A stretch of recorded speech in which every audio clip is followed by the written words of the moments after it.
नमस्कार दोस्तों, all TT channel पे आपका फिर से एक बार स्वागत है। आज मैं आप लोगों के बीच भूगोल का बुक लेकर के उपस्थित हुआ हूँ, ज्योग्राफी का बुक लेकर के उपस्थित हुआ हूँ, जो सी टेट अन्य किसी भी टेट टीचर एलिजिबिलिटी टेस्ट के लिए बहुत ही महत्वपूर्ण हैं। यहाँ से 15 या 20 प्रश्न जरूर आते हैं, तो आप लोग इसे ध्यानपूर्वक देखेंगे। अभी मैं आप लोगों को चैप्टर बाय चैप्टर इनका जो पाठ है वह पढ़ाऊंगा या बताऊंगा। उसके बाद जब ये पूरे हो जाएंगे तो इसका क्वेश्चन बैंक लेकर के आप लोगों के बीच में उपस्थित होऊंगा। तो एक बात आप लोग समझ लीजिए कि सी टेट अन्य किसी भी टेट में 6 to 8 छठी, सातवीं, आठवीं के जो ज्योग्राफी के बुक हैं, भूगोल के बुक हैं, उनमें से ही प्रश्न आते हैं। तो पहले मैं आप लोगों को आज छठी का भूगोल पढ़ाऊंगा और इनके प्रत्येक पाठ में 2 भाग होंगे। पहला पाठ आज मैं आप लोगों को बता रहा हूं, अगले वीडियो में दूसरा भाग होगा। तो आप लोग दोनों भाग को देखेंगे और हमारे चैनल पे सोशल साइंस के अंतर्गत चाहे इतिहास हो, भूगोल हो या नागरिक हो, इन सभी के चैप्टर बाय चैप्टर वीडियो उपलब्ध हैं। आप इनको बार बार जरूर देखें, क्योंकि आगे कहीं से भी प्रश्न नहीं आने वाला है, इन तीनों ही बुक से प्रश्न आते हैं। चलिए आगे बढ़ते हैं। पहला अध्याय है आपका सौर मंडल में पृथ्वी। देख लीजिए, ये कह रहा है कि सूर्यास्त के बाद आकाश को देखना कितना अच्छा लगता है।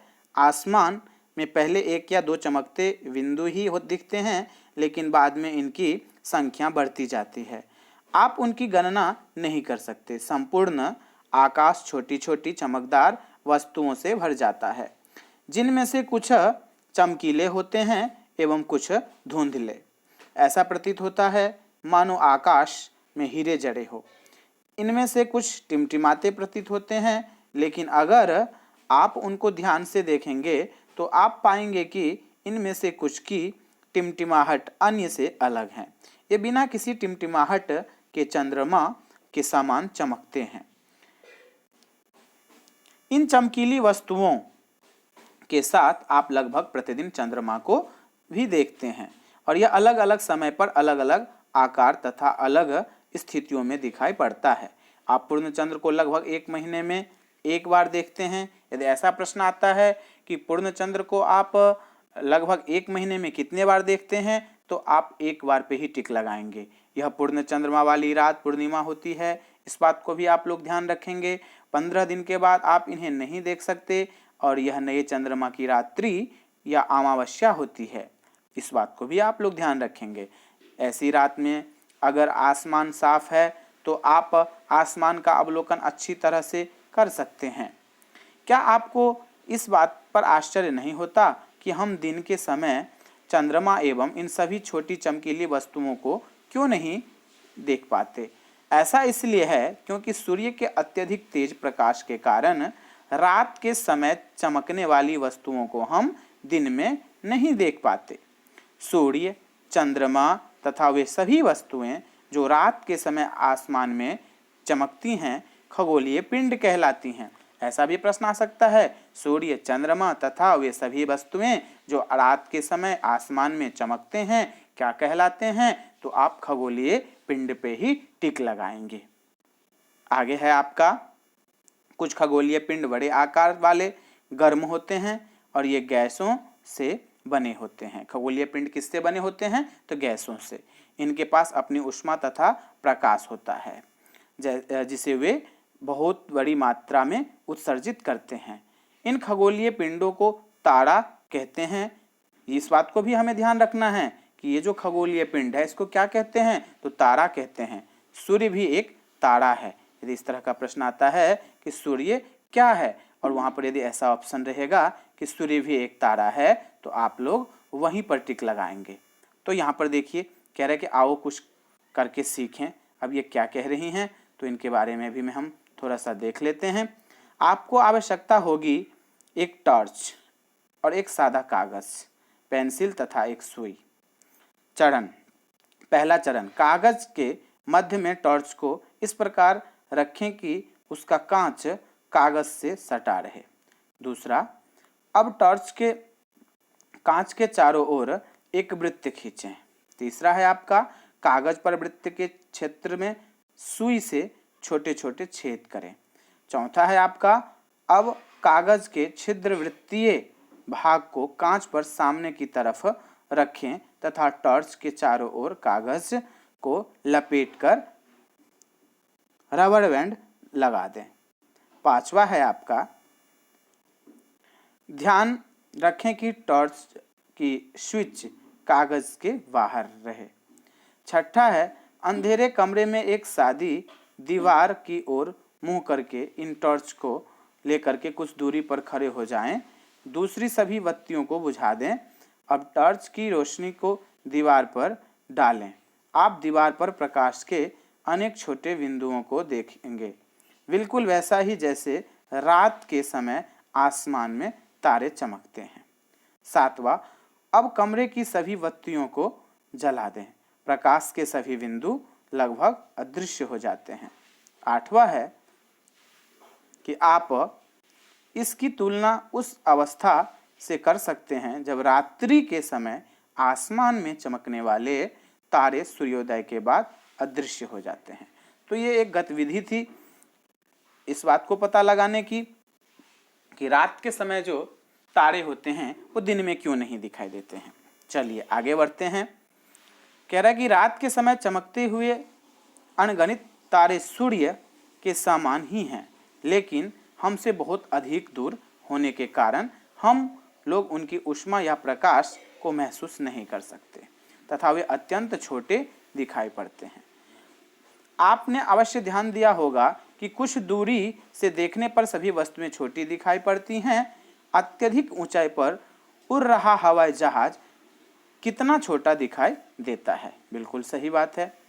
तो कह रहा है कि रात्रि में आसमान की ओर देखते समय आप तारों के विभिन्न समूहों द्वारा बनाई गई विविध आकृतियों को देख सकते हैं। ये नक्षत्र मंडल कहलाते हैं। ये जो तारों का समूह है उसे नक्षत्र मंडल कहते हैं। उर्सा मेजर या बिग बेयर इसी प्रकार का एक नक्षत्र मंडल है। इस बात को भी आप लोग ध्यान रखेंगे। उर्सा मेजर या बिग बेयर इसी प्रकार का क्या है, एक नक्षत्र मंडल है। बहुत आसानी से पहचान में आने वाला नक्षत्र मंडल है। सप्त ऋषि मतलब 7 ऋषि। कह रहे हैं कि यह 7 तारों का एक क्या है, एक समूह है जो कि नक्षत्र मंडल अर्शा मेजर का भाग है। सप्त ऋषि क्या है, ये सप्त ऋषि जो है वो 7 तारों का एक समूह है। अपने परिवार या पड़ोस में किसी बड़े व्यक्ति से कहिए कि वह आपको आसमान में और अधिक तारों, ग्रहों तथा नक्षत्र मंडलों को दिखाएं। कह रहे हैं कि प्राचीन समय में लोग रात्रि में दिशा का निर्धारण तारों की सहायता से करते थे। किस समय में करते थे, तो प्राचीन समय में। उत्तरी तारा उत्तर दिशा को बताता है, इसे ध्रुव तारा कहते हैं। उत्तरी तारा को क्या कहते हैं, तो ध्रुव तारा कहते हैं। यह आसमान में हमेशा एक ही स्थान पर रहता है। कौन सा तारा, तो ध्रुव तारा। हम सप्त ऋषि की सहायता से ध्रुव तारे की स्थिति को जान सकते हैं। किसकी सहायता से, तो सप्त ऋषि की सहायता से।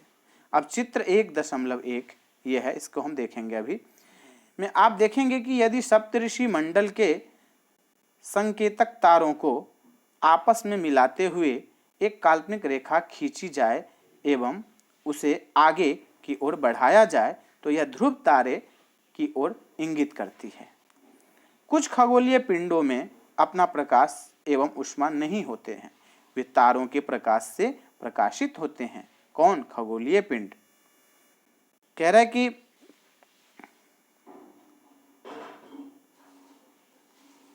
कुछ खगोलीय पिंड में अपना प्रकाश नहीं होते हैं, वे तारों के प्रकाश से प्रकाशित होते हैं। ऐसे पिंड ग्रह कहलाते हैं। अभी देख लीजिए, कह रहा है कि कुछ खगोलीय पिंडों में अपना प्रकाश एवं ऊष्मा नहीं होता है और वे तारों के प्रकाश से प्रकाशित होते हैं। ऐसे पिंड ग्रह कहलाते हैं। ग्रह किसे कहते हैं आपने देख लिया। ग्रह जिसे अंग्रेजी में प्लेनेट कहते हैं, ग्रीक भाषा में प्लेनेटाई क्या कहते हैं? प्लेनेटाई शब्द से बना है। ग्रीक भाषा के प्लेनेटाई शब्द से बना है प्लेनेट, जिनका अर्थ होता है प्रारंभिक अर्थात चारों ओर घूमने वाले। पृथ्वी जिस पर हम रहते हैं एक ग्रह है और यह अपना संपूर्ण प्रकाश एक ऊष्मा सूर्य से प्राप्त करता है। किससे प्राप्त करता है? तो सूर्य से, जो पृथ्वी के सबसे नज़दीक का तारा है। पृथ्वी को बहुत अधिक दूरी से जैसे चंद्रमा से देखने पर यह चंद्रमा की तरह चमकती हुई प्रतीत होती है। तो इस बात को भी आप लोग ध्यान रखेंगे। अब हम देखते हैं कि सप्तऋषि एवं ध्रुव तारा, इनके बारे में जानते हैं। अब देखिए यहाँ पर यह है ध्रुव तारा, इस चित्र में दर्शाया गया है, और ये संकेतक तारे हैं, ये सारे जितने भी हैं। और उत्तर दिशा में ये जो बच्ची हैं ये यहाँ पर खड़ी हुई हैं, उत्तर से पश्चिम के बीच में, पूर्व यहाँ पर हैं। तो यहाँ से जो ये वाला तारा दिख रहा है यही ध्रुव तारा है। सप्त ऋषि एवं ध्रुव तारा को आपने देख लिया। अब कुछ रोचक तथ्य यहाँ पर ये बता रहे हैं, रोचक तथ्य कि बृहस्पति, शनि तथा यूरेनस के चारों ओर छल्ले हैं। किसके? बृहस्पति के, शनि के और यूरेनस के। ये छल्ले विभिन्न पदार्थों के असंख्य छोटे छोटे पिंडों से बनी पट्टियां हैं। पृथ्वी से इन छल्लों को शक्तिशाली दूरबीन की सहायता से देखा जा सकता है। सिर्फ दूरबीन की सहायता से आप इन्हें देख सकते हैं। यहाँ पर जो महत्वपूर्ण बात है वह एक ही है कि बृहस्पति, शनि तथा यूरेनस के चारों ओर छल्ले हैं। इस बात को आप लोग ध्यान रखेंगे, यहाँ से भी प्रश्न आ सकता है। अगला है, आप देख लीजिए, यहाँ पर मैं आपको पूरा जो ये मानचित्र है उसको दिखा देता हूँ। यहाँ से आप देख लीजिए सूर्य कहाँ पर है। ये रहा आपका सूर्य, उसके बाद है आपका सूर्य के बाद बुध, बुध के बाद है आपका मंगल। ये देखिए पृथ्वी, बृहस्पति, शनि और यूरेनस। और यूरेनस के बाद भी है, ये रहा आपका नेपच्यून सबसे। उसके बाद इस ग्राफ को भी हम देख लेते हैं। कह रहा है कि दूरी मिलियन किमी में है। कितने में है? मिलियन किमी में। जैसे कि 1 मिलियन बराबर 10 लाख। कितना होता है? 1 मिलियन बराबर आपका होता है 10 लाख। अब यहाँ पर देखिए बुध, सबसे पहले बुध।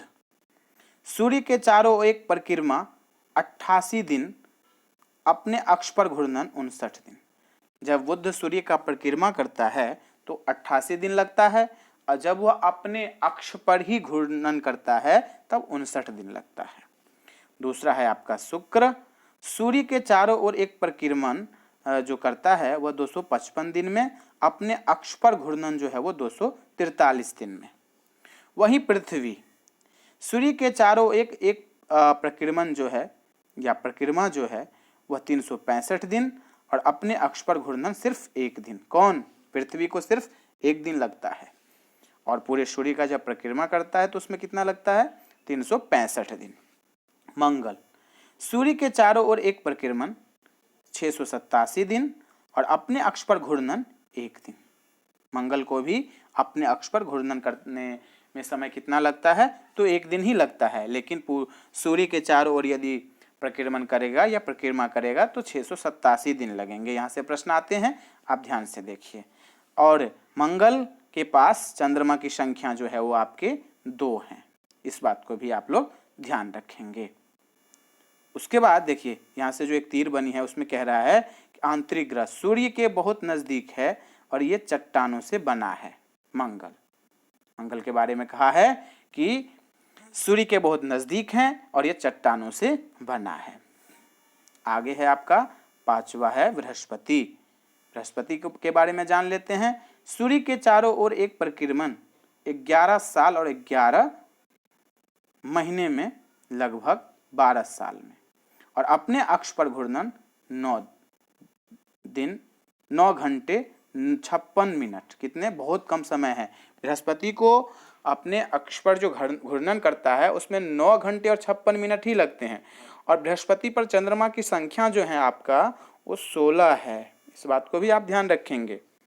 अब हम शनि के बारे में जान लेते हैं। सूर्य के चारों ओर एक परिक्रमण 29 साल 5 महीने में करता है। कितने में? 29 साल 5 महीने में शनि कहां पर? सूर्य का परिक्रमण। कितने? सूर्य का परिक्रमा जब करता है तो उसको लग जाता है आपका 29 साल 5 दिन। और अपने अक्ष पर जब घूर्णन करता है तब 10 घंटे 40 मिनट लगता है। किसको? तो शनि को। और शनि के पास कितने चंद्रमा है? ये बहुत ही रहस्यमय बात है, देख लीजिए। चंद्रमा की संख्या जो है वो 30 है। किसके पास? तो शनि के पास। अब हम 7वें ग्रह को देख लेते हैं, जिसे छाया ग्रह भी कहते हैं। यह है आपका यूरेनस। सूर्य के चारों ओर एक परिक्रमण करने में इसको 84 साल लग जाता है। यूरेनस को सूर्य का परिक्रमा करने में 84 साल लगता है और अपने अक्ष पर घूर्णन में 17 घंटे 14 मिनट लगता है। और इसके पास चंद्रमा की संख्या जो है आपका 17 है। अब नेपच्यून के बारे में भी देख लेते हैं। सूर्य के चारों ओर एक परिक्रमण या एक परिक्रमा करने में इसको लगता है 164 साल। कितने लगता है? तो 164 साल। अपने अक्ष पर घूर्णन करने में 16 घंटे 7 मिनट लगता है। इसको किसको? नेपच्यून को। चंद्रमा की संख्या इसके पास भी 8 है। तो आपने देख लिया कि किस प्रकार से यहां पर सारी ग्रहों को दर्शाया गया है। एक बार मैं फिर से दिखा देता हूं, आप देख लीजिए। हो सके तो शॉर्ट स्क्रीन लेके इसको आप नोट कर लें। यहां से तो प्रश्न आने ही आने हैं, इसमें कोई भी संदेह नहीं है। आगे हम इसी चैप्टर को लेकर के आप लोगों के बीच में उपस्थित होऊंगा, लेकिन ये थोड़ा सा जो बचा हुआ है इसको भी आज हम पढ़ ही लेते हैं। कह रहा है कि आसमान में दिखने वाला चंद्रमा एक उपग्रह है। आसमान में जो चंद्रमा हमें दिखता है वह क्या है? एक उपग्रह है। यह हमारी पृथ्वी का सहचर है। किसका सहचर है? तो हमारी पृथ्वी का, जिस पे हम लोग रहते हैं, तथा इसके चारों ओर चक्कर लगाता है। किसके ओर चक्कर लगाता है? तो पृथ्वी के चारों ओर। कौन चक्कर लगाता है? तो चंद्र। हमारी पृथ्वी के समान 7 अन्य ग्रह हैं जो सूर्य से प्रकाशित एवं ऊष्मा प्राप्त करते हैं। अब हमारी पृथ्वी के समान ही और कितने ग्रह हैं? तो इन्होंने कहा है कि 7 ग्रह हैं। और उनको ऊष्मा कहां से प्राप्त होती है? तो सूर्य से प्राप्त होती है। इस बात को भी आप लोग ध्यान रखेंगे। उनमें से कुछ के पास अपने चंद्रमा भी है, इस बात को भी आप लोग ध्यान रखेंगे। अब यहां पर कह रहा है कि क्या आप जानते हैं? इसको भी देख ही लेते हैं कि हम क्या जानते हैं। हमें क्या पूछ रहा है? ये कह रहे हैं कि पौराणिक रोमन कहानियों में सोल सूर्य देवता को कहा जाता था। सोल किसे कहा जाता था? तो सूर्य देवता को। पौराणिक कहानियों में, रोमन कहानियों में सौर शब्द का अर्थ है सूर्य से संबंधित। इसीलिए सूर्य के परिवार को सौरमंडल कहा जाता है। क्या कहा जाता है? सौरमंडल कहा जाता है। सौर शब्द उपयोग करते हुए और अधिक शब्दों को लिखें। सौर शब्द का उपयोग करते हुए और अधिक शब्दों को लिखें। चलिए, तो आज इतना ही रहने देता हूं क्योंकि वीडियो बहुत बड़ी हो जाएगी। दूसरा भाग जो होगा आपका वो सौरमंडल होगा। सौरमंडल के बारे में हम जानेंगे। चैनल को सब्सक्राइब करें, लाइक करें और शेयर करें। धन्यवाद।